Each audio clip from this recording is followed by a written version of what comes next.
This was me 2 years ago, and this is me now. Thank God for that. Live 2D is my go-to animation program, and that's exactly how I intended on using it. This whole time, I had no idea you could even make VTuber models with it, and at the time, I don't think anybody in the West really did either. Fast forward to 2021, and here I am learning how to cut and rig my own artwork. Funnily enough, I never really wanted a model to do anything with. I just thought it'd be cute to have a little me down in the corner while I did stuff on my computer.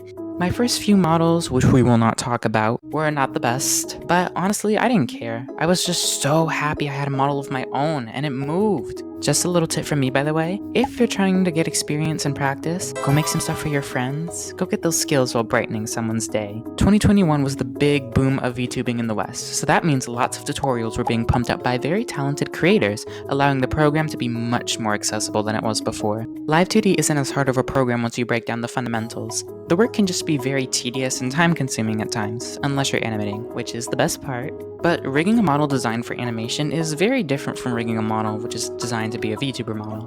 Because this hot mess is my model from 2022.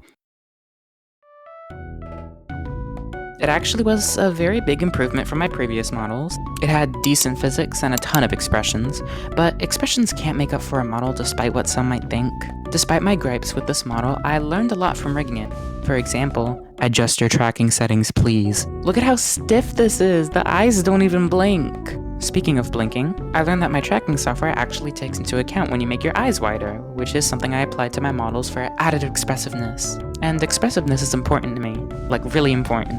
Which is why I usually tend to work on the face first. And what's more expressive than eyebrows? Yes, I am being serious. Eyebrows are the one thing that give your characters emotions. Sure, sometimes it can be pulled off well without eyebrows, but most people tend to opt for them anyway just because it's easier. The eyebrows have 3 key parameters. Eyebrow form, which basically makes the eyebrows bend and take shape.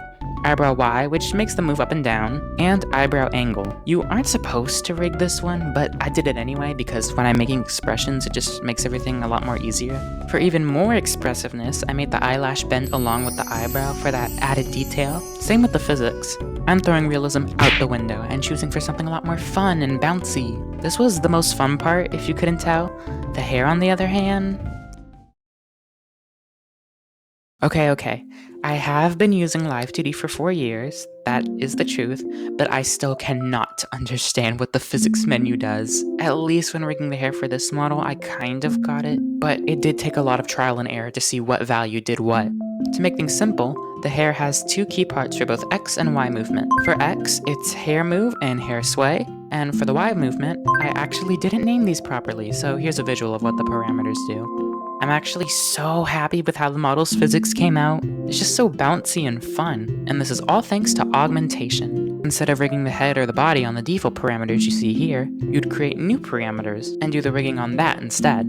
Then use the physics menu to make your new parameters control the default parameters. This allows you to add a little bit more bounciness, or a lot. After getting all the fun stuff out of the way, I moved on to the mouth. Unlike my previous model, which had a bit more fluid and basic mouth movement, I opted for something a bit more stylized. Each sprite is a different image, and it just snaps to the next one like that. I'll be linking the template I used down below by BlubbrMuffins because this saved me so much pain and time. Lastly, and another fun part of rigging, is the toggles. And there's a lot. And 3 of them are animated. Thankfully, this didn't take too long though. It sort of works like a light switch. It starts at 0 opacity and then goes up to 100. Now with everything all done, please enjoy the final model showcase.